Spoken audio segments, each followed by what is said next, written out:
the General and to also hear from him and also to understand in terms of how we are moving in regards to the state of democracy, but generally on the question of governance in our country.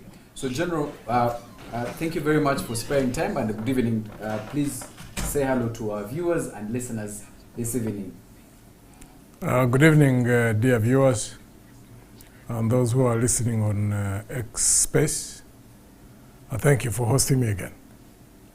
It's a pleasure. It's a pleasure, General. I think we'll start our conversation with the most, burning question that we have this evening, General, is what do you make of the state of democracy in Uganda as we stand, General, as of this evening?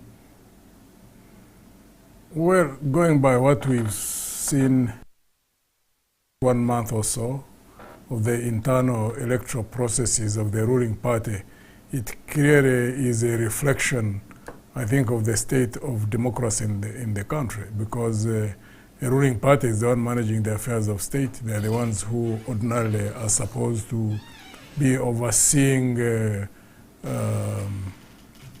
conduct of free and fair and transparent electoral processes in the country.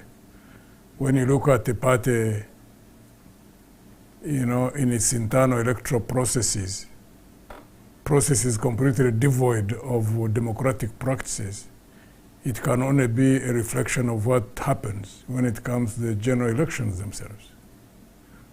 And two, we all have to reflect on this, the Ugandan citizenry, because the assumption that you can build democracy without Democrats is really flawed. To have democracy, you must have people who are democratic-minded. To have fair play, to have even-handedness in the management of affairs of society, you must have people who are fair-minded, who are even-handed. Wherever they apply their capabilities, whether it is in the public sector or wherever else they conduct whatever activities they are engaged in. So it seems to me that there are things which we must really focus on and see how to continue building. And where there used to be practices which were already in place but have been compromised or broken down, how to rebuild. It's our country, we can't run away from it. So we have to do all things humanly possible to fix where things have gone wrong.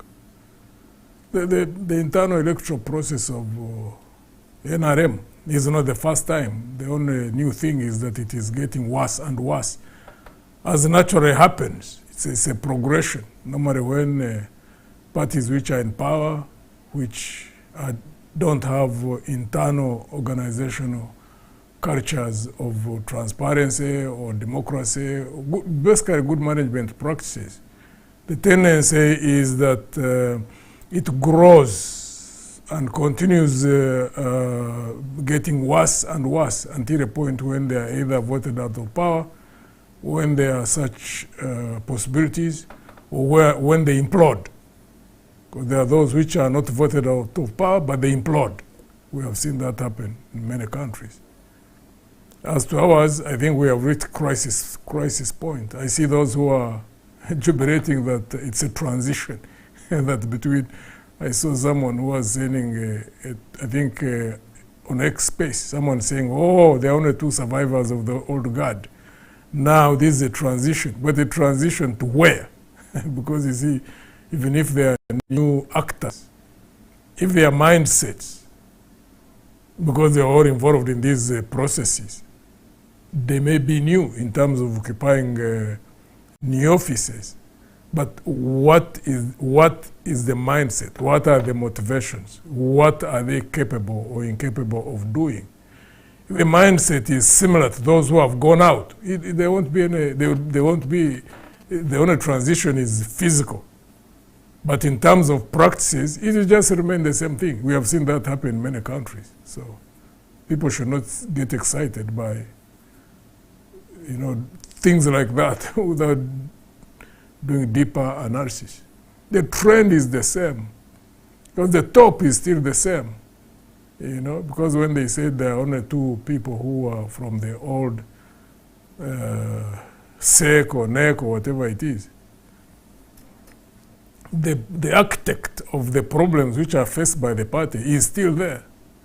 Those who are cheated and those who have been cheated and those who cheated, the out of 10 of them, if you get to them, about 8 of them will agree to the same conclusion that those of us outside have reached. That the architect of the mess in which they are is there. So when you talk about the transition, they all run around the architect. Those who have cheated and those who have been cheated. So what kind of sense is that? That's where the crisis is for the country, that you find many people who are educated, many of them have got their own means. There are those who are not even in government employ. They have got their own money. They can survive. They can do whatever they want to do. They can invest outside of the country, even if they felt threatened. But that they lack sense of what is good for a country, is good for society. But that the main motivation is survival of self is the most sad spectacle that you can see in this country. And General, that's there are 3 things that I think you've connected that I need to again ask you. You said we're in a crisis because of the ruling party. We're not in a transition. That's something I would like you to, for the benefit of our listeners and viewers. And then you said a mindset shift. As somebody who has been a proponent of an institutional framework, would you suggest that in light of these 3, would you say that it is very hard for us as a country to adopt the system that you're suggesting as a means to changing how we look at governance and management of this country? The most unfortunate thing is that many people seem not to apply their minds to issues of governance. There are things which it seems to me are peripheral and they only to their day-to-day living and in how they conduct themselves wherever they are. They seem to be only interested at times of elections. Yet governance is at the center or at the core of our livelihoods, wherever anybody is. Whether you are in a lecture room, lecturing students at the universities or whatever other level of education, if you're a doctor in a hospital, if you're a farmer or an industrialist, or you are whatever area of endeavor you are involved in, we all need to reach a conclusion that politics is at the center of all that. When politics gets into a skid, everything gets affected. So we need to apply more time to politics to ensure that there is good governance. Because when good governance principles are compromised, you will be lucky for the time when you have not reached a clear point of crisis, or where worst case scenario where countries implode. But when you get there, that's when it seems people wake up. The question is, when you see a country slowly but systematically moving towards the wrong direction, why not take a stand and say, no. Okay, mistakes are made, human beings make mistakes, but every time there are mistakes, they need to be corrected.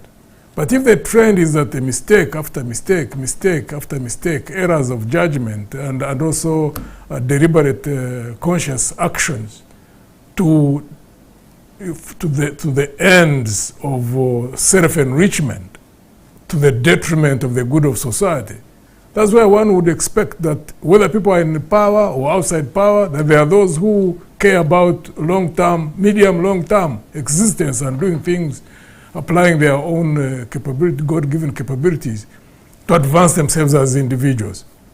And that therefore they need to look at a situation where things get out of hand and say, no. A country is more important than an individual. At that point, if we can have the levels of consciousness that reach that conclusion, for those in power, for those outside of power, to say, no, we cannot compromise our future just because of one person or a team of people who are in a minority, but they only happen to be in power, driven by self-interest. It seems we haven't reached there yet. Now we have 2 options. One, to consciously change course, or to care more about individual survival, and then we hit a crisis. And once you hit a crisis, everybody gets scattered. I mean, look at a situation like in Sudan, Khartoum, the Khartoum regime. Yes. You know, they were independent before we were. I think they were the first country, 56, 57 is when they became independent. They have gone through so many times of, unstable transitions, most of the streets pushing and governments falling. But they have not yet built stable institutions established on good governance principles. Unfortunately, they have hit another crisis. All of them are scattered. Those who had money and those who didn't have money. I mean, there are so many here in Kampala. There are many in Nairobi. There are many, I suppose, in Middle East and Cairo. And you ask yourself, why? Yes. Why? So we should learn lessons from other places. Why on earth should we? This regime has made so many mistakes. But do we have to wait until we hit rock bottom, until we end up in a crisis?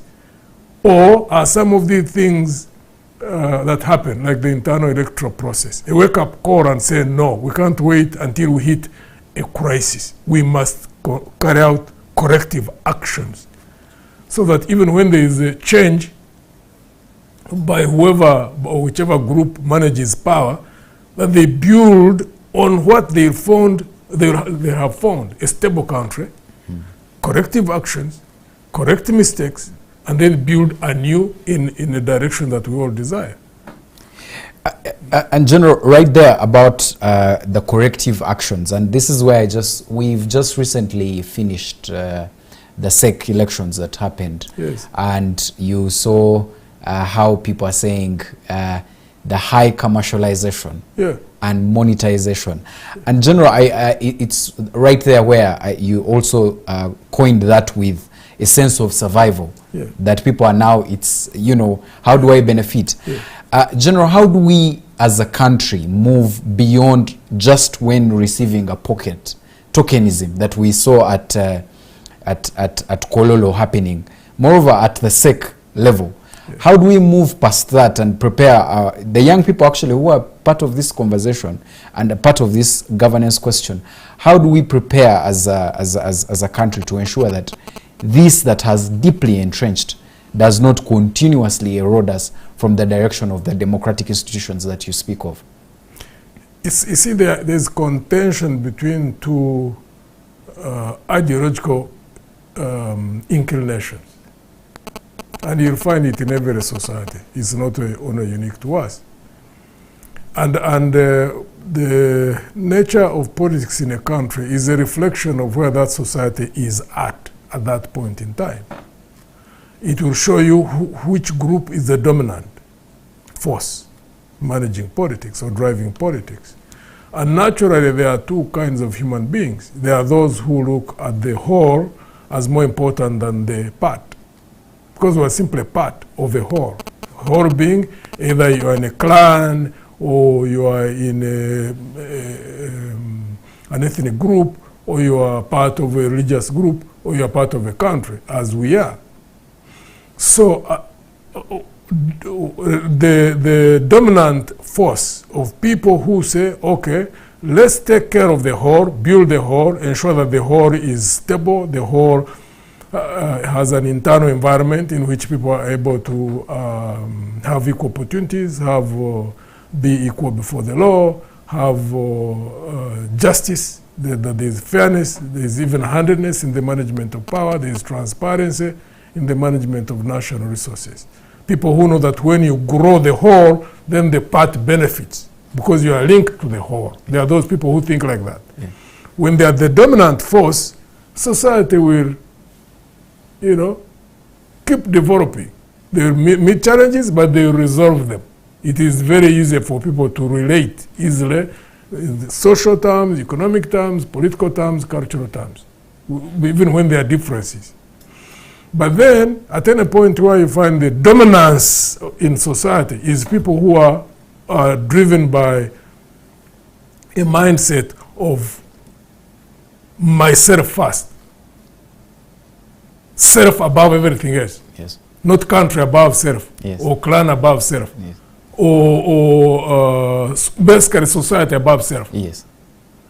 If those who are in charge at any particular given time are those who are motivated by the ideological inclination of self above all, inevitably this is what you see, the outcomes of it. Yes. So that's why we have to focus and shift the balance of forces to the side of those who believe that, you know what, for us to survive as a people, we need to put the country first, above self, and that it is beneficial not only to society, not only the country, but to ourselves automatically. Because when a country is developing, look at the riches which we have in this country, even the potential which has not yet been exploited. Yes. That's what we have to do. But when you see, the problem is that there are many people whose main concern is how to survive individually. Yes. And you see it reflected fully in the NRM primaries. Those who many people cheated in broad daylight. They agree that they were cheated. The counting of the people.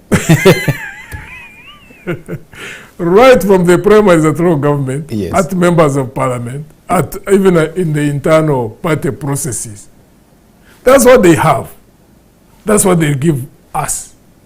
That's what they have given to themselves. That's what they give to us as a country. Yes. Don't expect any miracle to happen. Now we're going to elections. You find people wanting to vote for Genome 7, for example. Genome 7 is the architect of what we have seen in NRM. There's no doubt about that.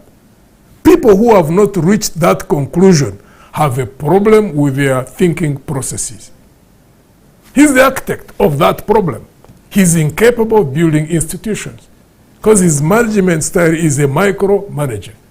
And two, he wants to maintain control over power at any cost. Yes. He doesn't care about systems, he doesn't care about building institutions, and we see where we are at. So even those who are hanging around him, the moment if God is kind to us, because Museveni will exit one or another, Yes. then we can retain a country intact.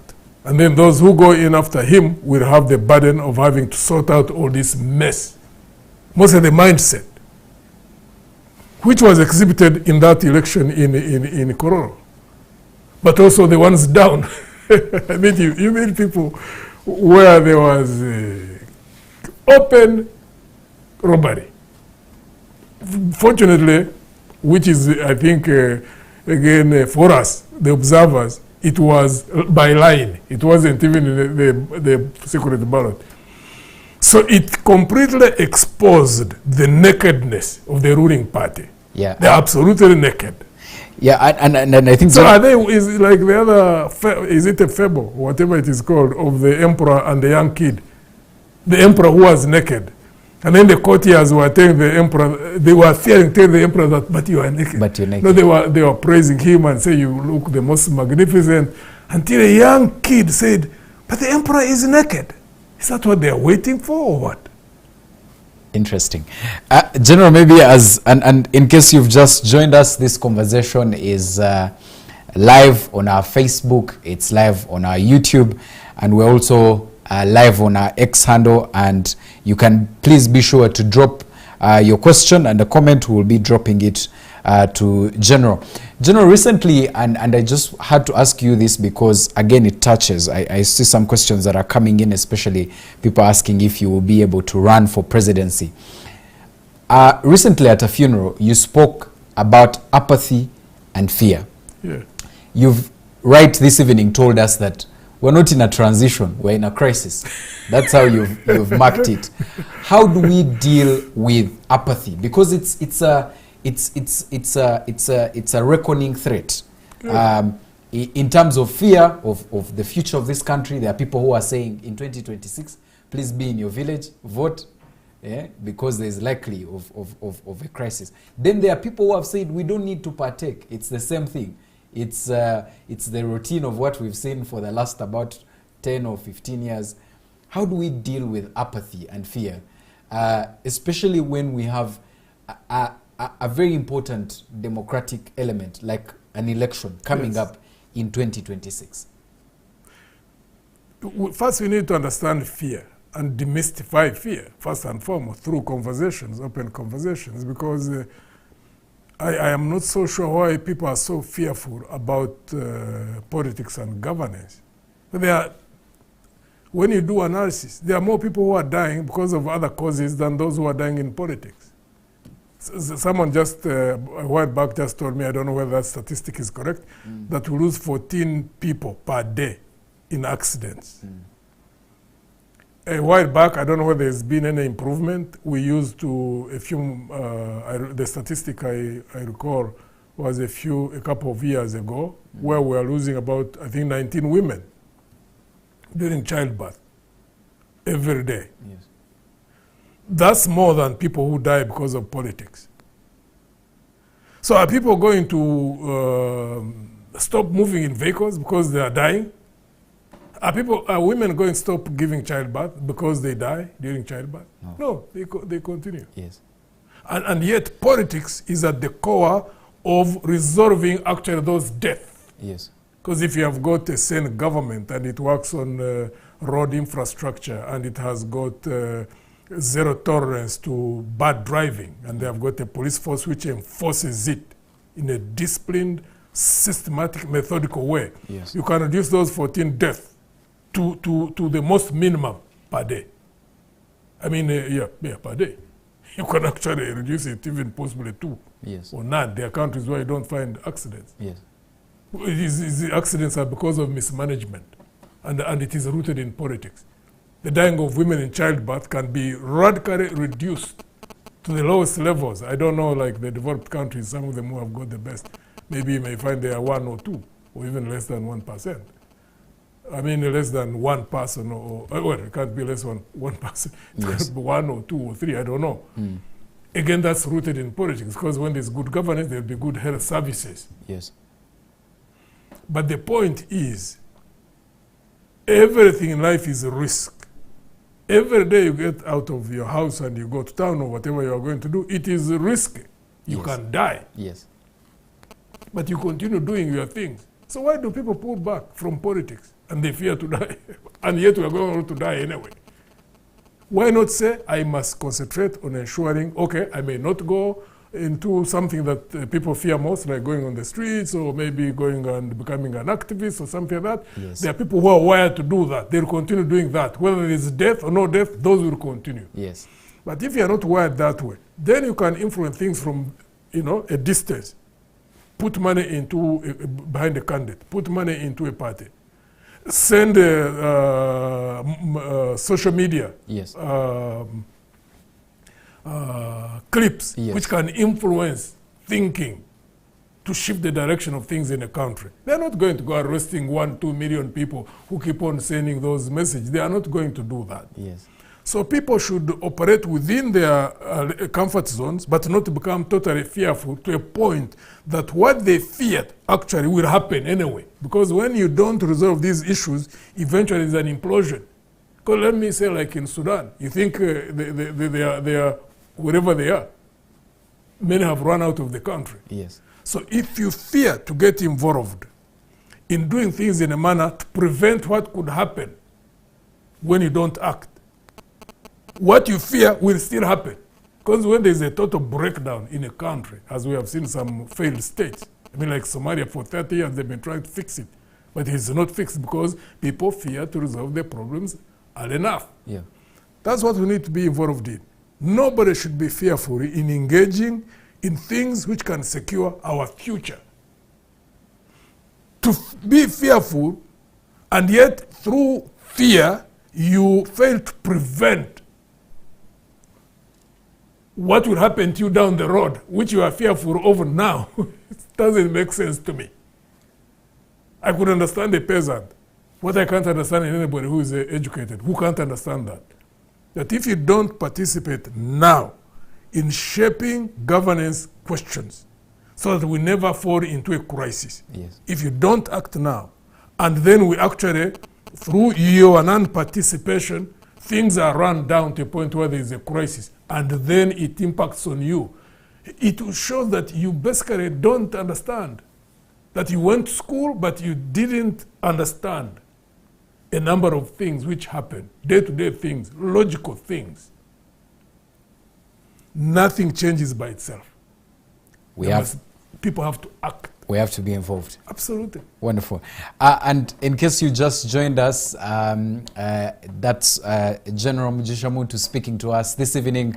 And in case you've just joined the conversation, there are key things that General has just been saying, that there's a conflict, there are clashes. We have people who are not for self, there are people who are for self, there are people who are not considering, country first. So we need to see how we play out on those dominant forces. But also, most importantly, I think on the question of commercialization, General has said that people give what they have. The NRM and the ruling party has showed us that this is what they can offer. So are we willing to actually keep on, waiting on that tokenism, or we actually need to change the direction? And lastly, General has actually also noted that apathy and fear is not something that we need to take on. We just need to be part of something that we would like to see.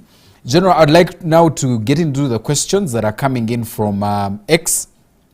These are some of the questions that we've just received. Please, in case you have a question for General, please drop it within the link and we'll be able to read it out to General. General, this is Newton Carrera. He's saying, having served closely with President Museveni, what lessons do you take from his leadership, both positive and negative? Ugandans believe that we need a generational shift in leadership. As a general with roots in NRM, how do you position yourself as a bridge between the old and the new? The difference between us, really, as far as I'm concerned, it doesn't even have to be me. It could be someone else. But it should not be best, I suppose, the most logical thing I look at it, it can't be on edge. It can't be an edge factor. It is the difference in thinking, and it is thinking which leads to actions. Because General Museveni's biggest weakness is basically he's a micromanager, one, and he has got inner contradictions within himself, whatever the cause of them. I am not able to, I can't psychoanalyze him. I'm not, nor can anybody psychoanalyze him anyway. Because psychoanalyze a person, they would have to present themselves and discuss whatever could have been the cause of whatever they're going through. Insecurities lead him to want to become, to control everything. Because he's incapable of delegation, for example. And anybody who can't delegate, it is not only General Museveni. It's not even in politics. We have seen people who have built huge companies, multi-billion-dollar companies. But then you find they suffer from the same problem. You find that they are, they're incapable of delegating, so they build something through charisma. Yes. But they don't build internal systems which are long-lasting. Because where there is that kind of control measures that are applied by people who are micromanagers, it creates fear within that organization. And people who are of that nature, who apply that management style, never plan for succession. And literally all of them are always oblivious of what happens after them. They care about what they are doing. And yet success is not about what you are doing. Actually, success can only be measured by what happens after you. Is there continuity? Yes. Now, when you don't build systems and institutions which are strong, which will survive beyond you, most times when you leave, whatever you are heading implodes. We've seen multi-billion-dollar companies go down. We have also seen in politics it's even more visible over a period of time. Micromanagers end up destroying literally systems and institutions. And then you'll find inevitably there is an atmosphere of fear within the organizations that they lead. And you can read it with NRM. With NRM, you'll meet 10 people and 8 of them will agree with you on the same analysis. but they cannot speak out because that internal atmosphere of fear is so deeply entrenched. And the micromanagers desire it so. Because they don't care about participation and promotion of merit. Because at the same time, micromanagers, for some strange reason, don't have confidence in themselves. Because people who have no confidence in themselves feel threatened by people who are better than them or who are equal to them. That's why people of talent can't easily come up, because they are seen as a threat. It's a natural human reaction. It is not only unique to in our situation, for example, Germ 7. It is to anybody. Yes. I mean, we have seen it all over the world, in companies and in politics. So that's why you find countries which don't have strong systems and strong institutions to check people who happen to be in politics when they have got those weaknesses. I mean, I see like in Europe, I see like in the United States at times, they have got leaders who could just be doing the same things, but they are checked by institutions. They are checked by functioning systems. That's what we need to be focused on, to keep building those institutions, keep building those internal systems of governance. If we don't succeed, we remain vulnerable. I mean, we can see clearly. We just had an exercise, I think it's about 6 months. Yeah.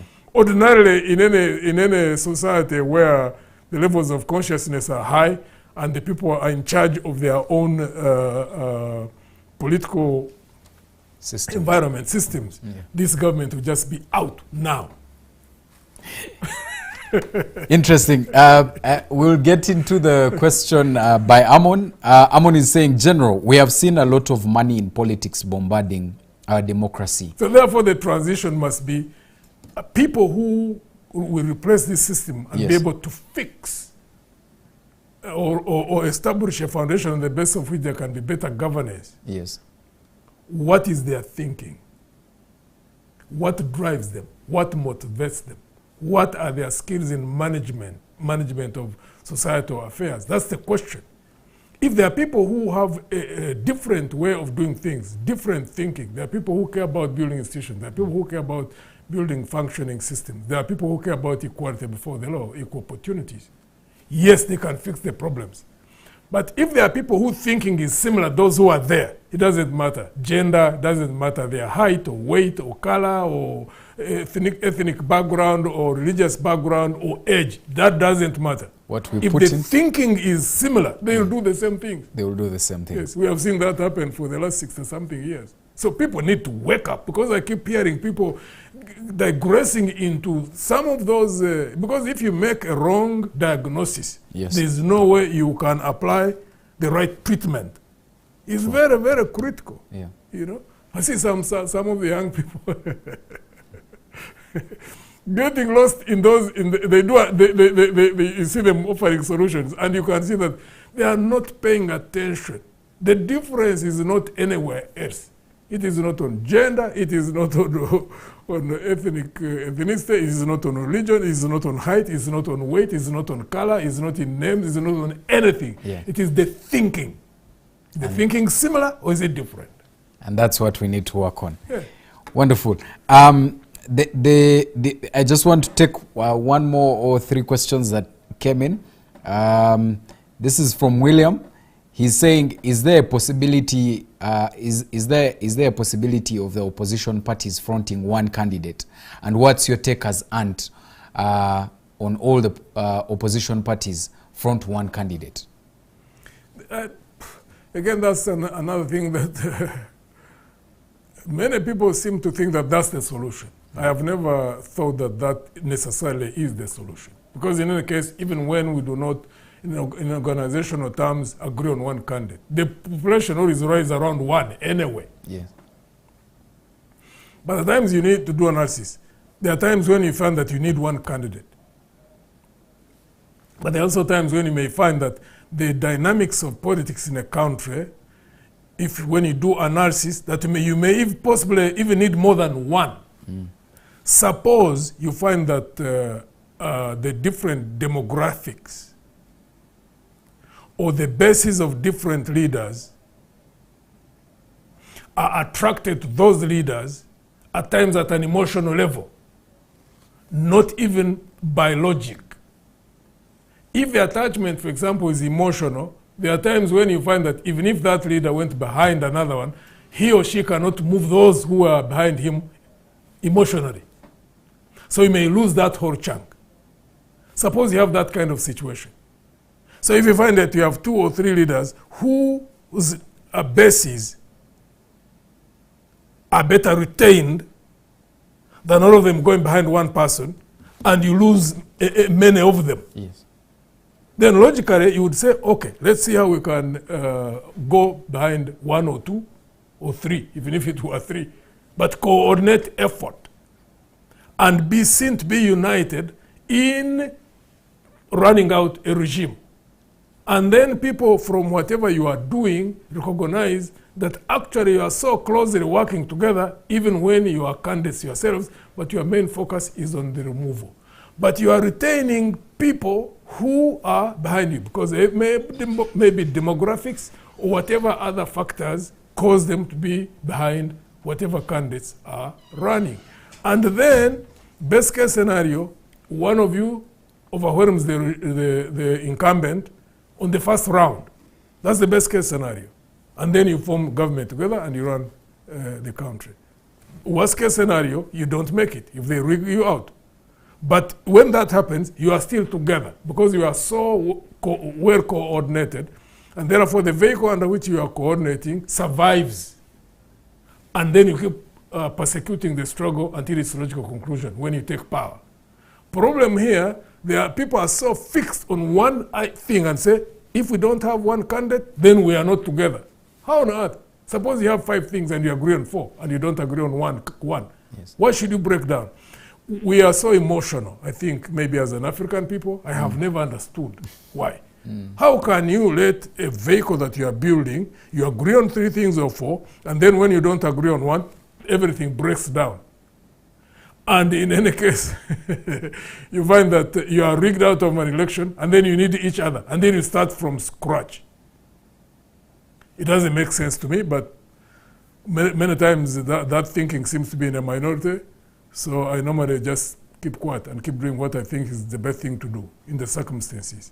Wonderful. Yes. Okay, so in case you'd like to do a direct call, please, we have our studio lines. Please, you can make your call on 0700 9905 054, or you can also call on 0791 146762. We'll be able to pick up, and General will be able to take your question right away. So if you'd like to make a direct call, those are studio lines. Please, you can be able to call on 0700 999 054 or 0791 146762.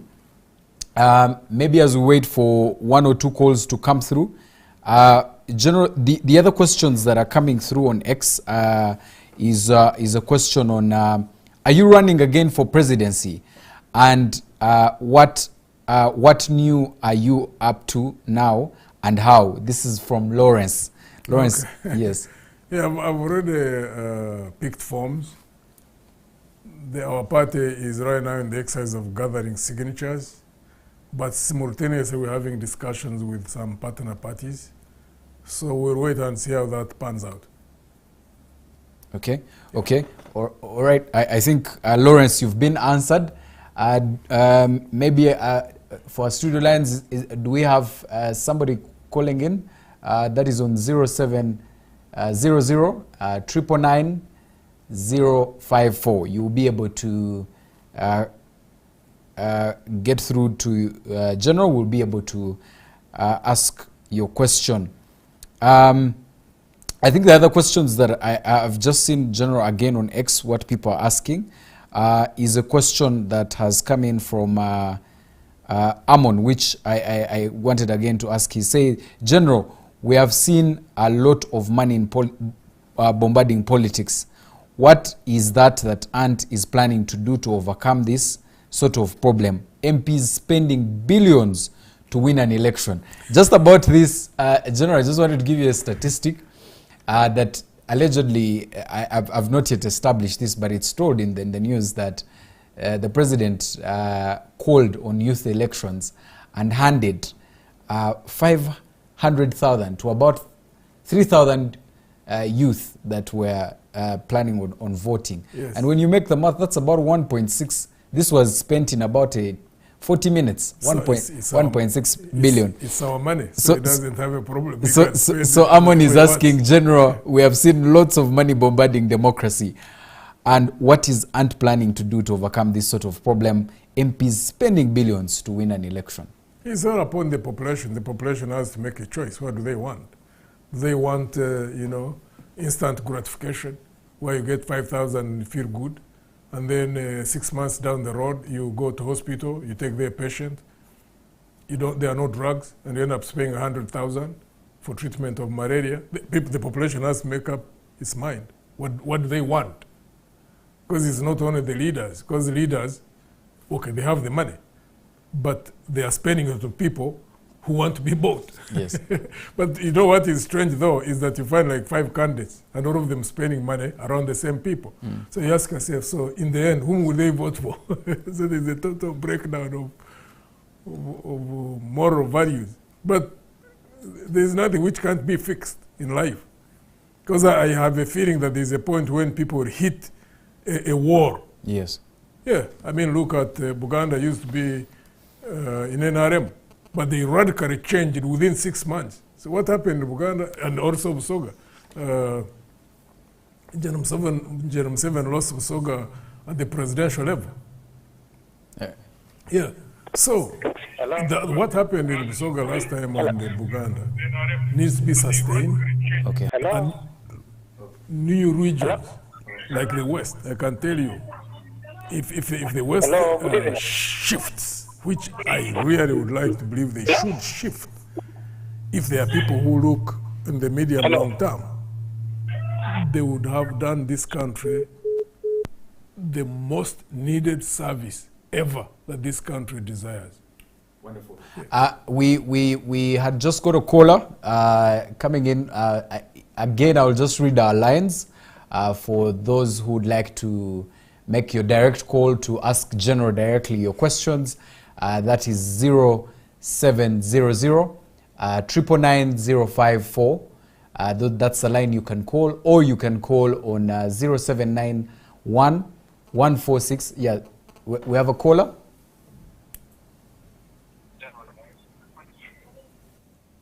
Yes. Yes, General is listening. Go right ahead and ask your question. Hello? Yes, we're listening. Good evening, my presenter. Good evening, sir. Your name and wherever you're joining us from. My name is Franco Wambi. Yes. I am from Busoga in Luka here. Yes, in Luka. Oh, you're not so clear, my brother. Are you getting me? Yes, I can hear you. Yeah, I'm so happy that I have had a voice from our general. I thank you very much for hosting him. Yes. So I'm calling from Luka district here in Busoga. Yes. And I would like to know, my question is simple. How is General going to deal with that so that we suppress the party on ground, like in up-country areas? Which procedure is he thinking about to make sure that we put seedlings in these local areas of ours? Because I cannot say that we are so far so much heard about, but we would like to be heard about. How is he going to deal with some of us so that we make it a very big point on the ground? Thank you. Thank you very much for your question. General, the gentleman is calling in all the way from Busoga and he's saying, yes, what are we going to do about the grassroots? Especially now for him who is at the grassroots, how are you going to spread out, yes, that the party is heard by all the people and understood? One, through candidates like those to whom our message of Alliance for National Transformation resonates, can offer themselves to run as candidates. As councillors 0C3, councillors 0C5, as mayors of towns. And where they are not able to, they support our candidates. I don't know, for example, whether the colleague who called is in Luka North or Luka South. We don't have an MP candidate for Luka North, but I know we have a candidate in Luka South, Noah, and Tenywa, Noah in Luka South. Yes. We also have a number of candidates in Luka South for LC3 and for councillors. Yes.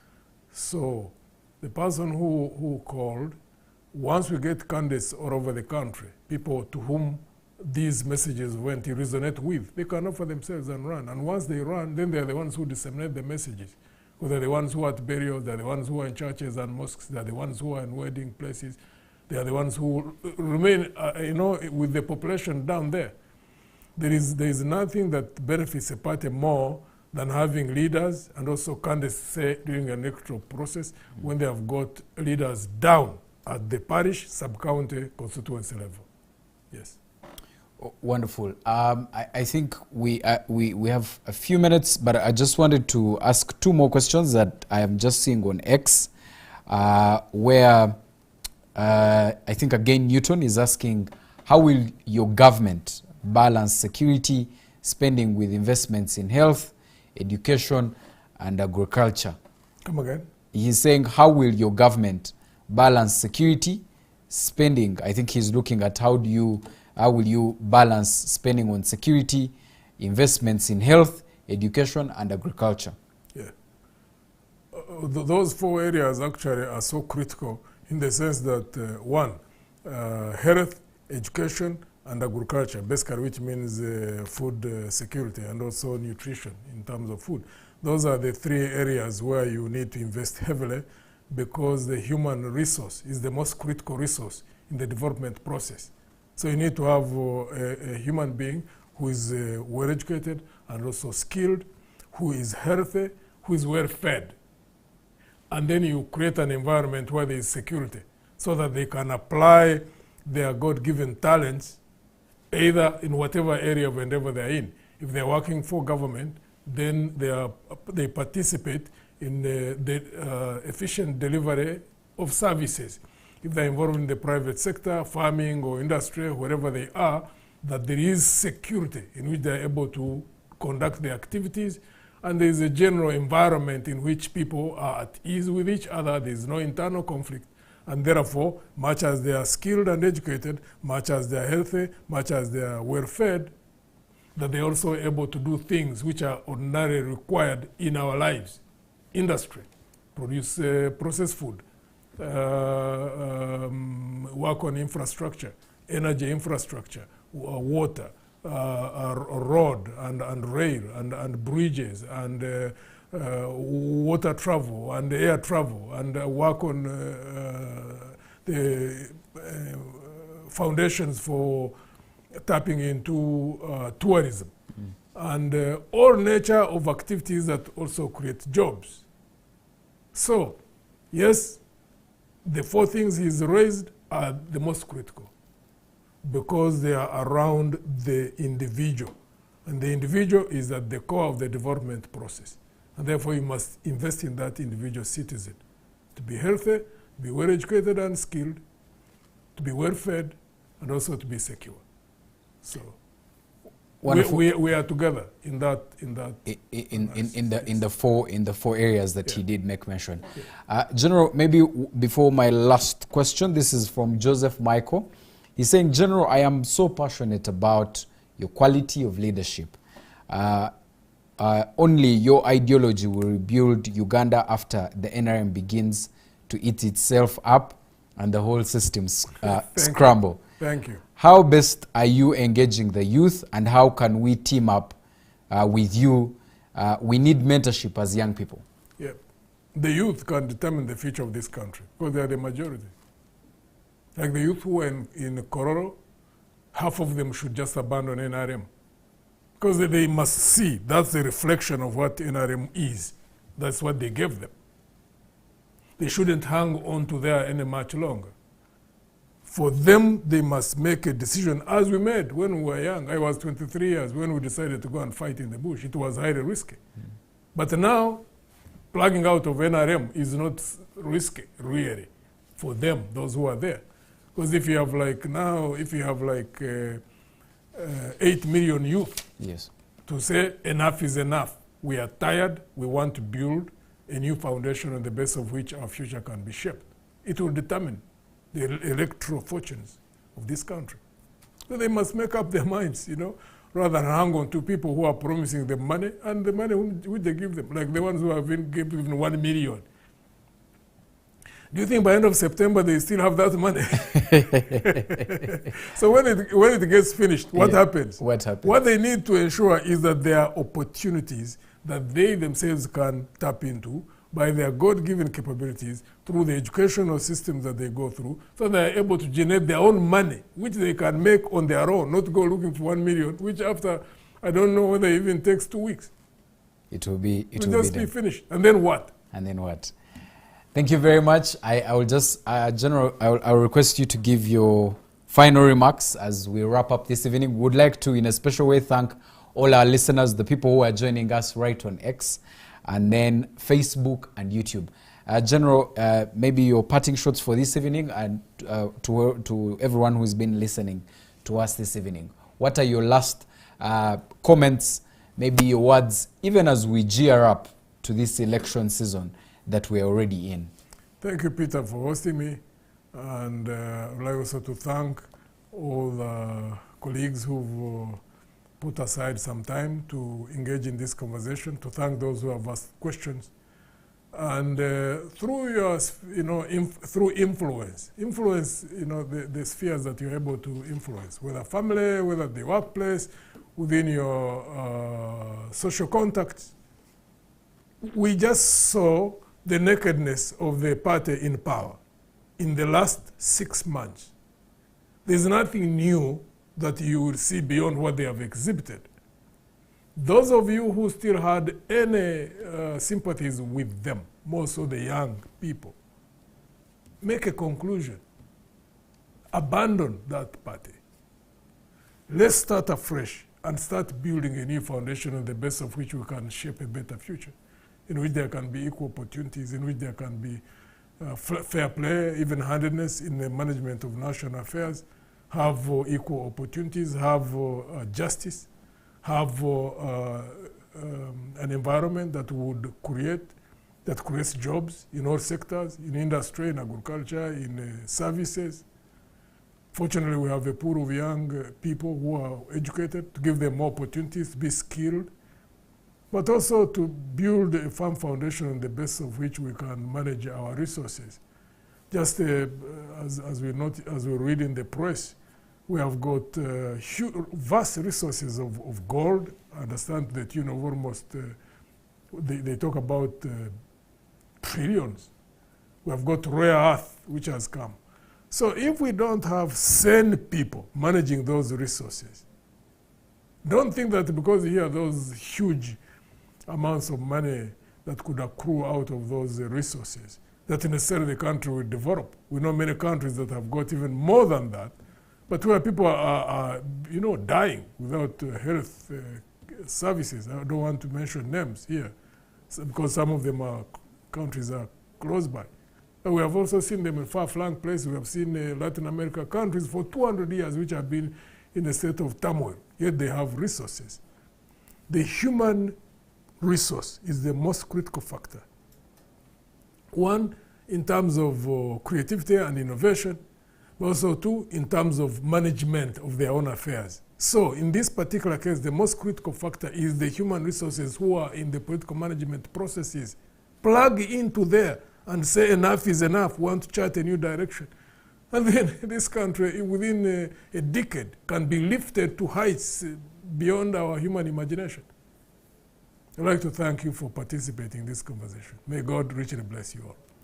Thank you. And there you have it. We've come to the end of our conversation, the Ask Mugisha Muntu session this evening. Thank you very much for those who have joined us on X, those of you who are listening in on Facebook and YouTube. Until next time, please, we'll be very glad to have you. Until next time, please enjoy your evening, and may the good Lord richly bless you. Thank you.